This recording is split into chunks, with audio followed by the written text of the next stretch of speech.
أعوذ بالله من الشيطان الرجيم. بسم الله الرحمن الرحيم. الحمد لله رب العالمين. Assalamualaikum sahabat Patih. Kali ini saya akan menceritakan kisah seorang nabi yang tak tercantum dalam kitab Al-Quran. Selamat menyaksikan. Semoga bermanfaat untuk kita semua. Amin. Dalam ajaran Islam, jumlah nabi yang wajib diketahui ada 25. Namun di luar itu, tentu masih ada nabi lain yang juga berjuang di jalan Allah Subhanahu wa Ta'ala dengan segala mukjizat yang diberikan. Salah satunya adalah Nabi Yusa. Nama Nabi Yusa memang tidak banyak dikenal dalam ajaran Islam, juga tak tercatat dalam Al-Quran. Nabiullah Yusya adalah seorang nabi dan panglima perang yang berhasil membuka tanah suci, Baitul Maqdis, untuk Bani Israel setelah wafatnya Nabi Musa alaihi salam. Allah memberinya karunia dan kemenangan atas musuh-musuhnya. Kisah Nabi Yusya menahan matahari ini diceritakan Syekh Umar Sulaiman Al-Asikor, guru besar Universitas Islam Yordania. Dalam kitabnya, Kisah-kisah Sahih seputar para nabi dan rasul, Syekh Umar menukil salah satu hadis-hadis nabi yang diriwayatkan Imam Bukhari dan Muslim. Syekh Umar menceritakan, Nabiullah yang berperang untuk membuka sebuah desa itu adalah Yusya bin Nun, salah seorang nabi Bani Israel. Beliau adalah orang yang selalu mendampingi Nabi Musa dalam hidupnya. Beliau juga yang menemani Nabi Musa dalam perjalanannya kepada Nabi Khidir. Allah memberinya wahyu setelah Nabi Musa wafat dan Musa mengangkatnya sebagai penerusnya di Bani Israel. Nabi Yusya adalah pemimpin yang berkat jasanya tanah suci bisa direbut kembali. Saat persiapannya menuju kota yang hendak ditaklukkan, Nabi Yusya berusaha agar pasukannya menjadi pasukan kuat dan tangguh. Karena itu, dia menyortir prajurit-prajurit yang bisa menjadi biang kekalahan. Karena hati mereka lebih disibukkan oleh perkara dunia. Nabi Yusya mengeluarkan 3 kelompok prajurit yang itu tidak diizinkan untuk pergi berperang.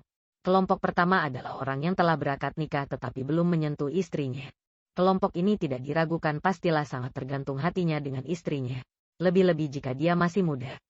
Kelompok kedua adalah orang yang sibuk membangun rumah dan belum menyelesaikan bangunannya. Kelompok ketiga adalah orang yang membeli unta atau domba bunting sementara dia menantikan kelahirannya. Prinsip yang dipegang oleh Nabi Yusya ini menunjukkan bahwa dia adalah panglima yang unggul, pemilik taktik jitu dalam memimpin dan menyiapkan bala tentara sehingga kemenangan bisa diwujudkan. Prajurit tidak menang dengan jumlah besarnya, akan tetapi dengan kualitas. Ini lebih penting daripada jumlah dan kuantitas.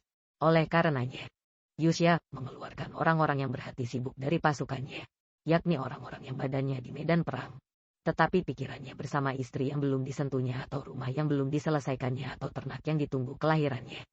Apa yang dilakukan Nabi Yusya ini mirip dengan apa yang dilakukan oleh Talut ketika melarang pasukannya untuk minum dari sungai kecuali orang yang menciduk air dengan tangannya.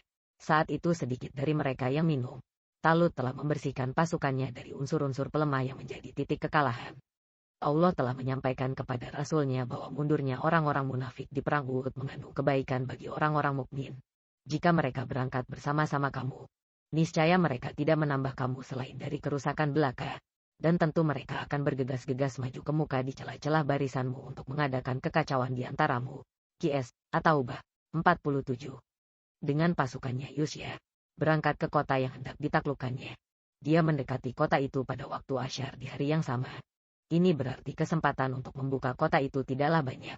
Karena berperang di malam hari tidaklah mudah dan bisa jadi hari itu adalah hari Jumat. Dia harus menghentikan perang begitu matahari terbenam. Karena itu berarti tiba pada hari Sabtu telah tiba dan perang di hari Sabtu hukumnya haram bagi Bani Israel. Maka dia harus mundur dari kota itu sebelum merebutnya.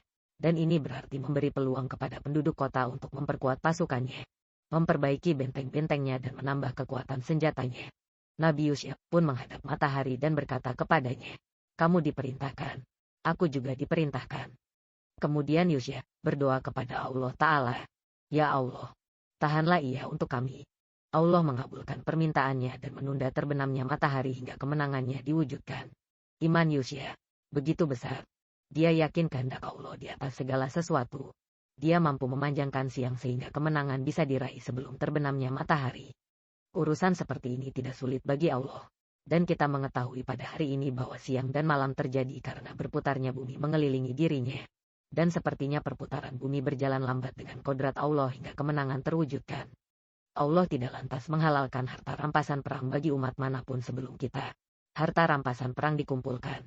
Lalu api turun dari langit dan membakarnya kecuali tidak seorang pun dari pasukannya menggelapkannya. Jika harta rampasan perang ada yang digelapkan, maka api menolak untuk melahapnya. Ini berarti Allah tidak ridha kepada mereka. Harta rampasan perang dikumpulkan. Api pun turun tetapi tidak memakan apapun. Maka Nabi Yusya berkata, di antara kalian ada yang menggelapkan harta rampasan perang. Untuk membongkarnya Yusya menyuruh masing-masing kabilah mengeluarkan satu orang untuk membayatnya. Maka tangannya menempel lengket di tangan orang yang berasal dari kabilah yang menggelapkan harta rampasan perang. Nabi Yusya membayat anggota kabilah itu satu persatu.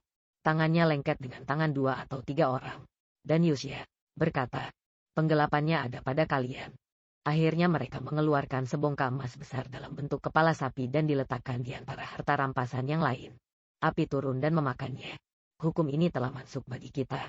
Harta rampasan perang telah dihalalkan bagi kita sebagai rahmat dari Allah kepada kita dan karunia-Nya.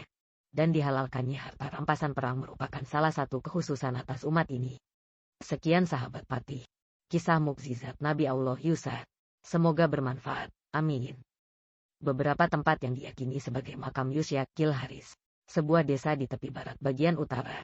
18 km di selatan Nablus Hazreti Yusa Tepesi atau Bukit Hadrat Yusya. Sebuah bukit yang terletak di pantai Anatolia Bosporus. Di kawasan tersebut didirikan masjid bernama Hazreti Yusa Kami. أعوذ بالله من الشيطان الرجيم بسم الله الرحمن الرحيم